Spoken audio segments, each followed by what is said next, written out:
भगवान श्री कृष्ण की महाभारत में भूमिका एक गूढ़ रहस्य है।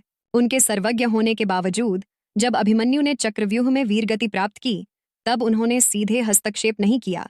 यह एक ऐसा क्षण था जहां धर्म और नियति के नियमों की अनदेखी नहीं की जा सकती थी। कृष्ण ने स्पष्ट रूप से यह समझाया था कि युद्ध के नियम और व्यक्तिगत कर्मों की स्थिरता का पालन करना अनिवार्य है। अभिमन्यु केवल एक योद्धा नहीं, बल्कि एक महत्वपूर्ण प्रतीक था। उसकी मृत्यु ने पांडवों के संघर्ष के उद्देश्य को और अधिक प्रज्वलित किया। युद्ध में उसके बलिदान ने अर्जुन और अन्य पांडवों को कौरवों के खिलाफ संघर्ष के लिए प्रेरित किया। यह बलिदान महाभारत के अदम्य साहस और धर्म की स्थापना के लिए एक निर्णायक बिंदु बन गया। अभिमन्यु ने अपने प्राणों की आहुति देकर अपनी भूमिका निभाई, जिससे युद्ध का हृदय अधिक मजबूत हुआ।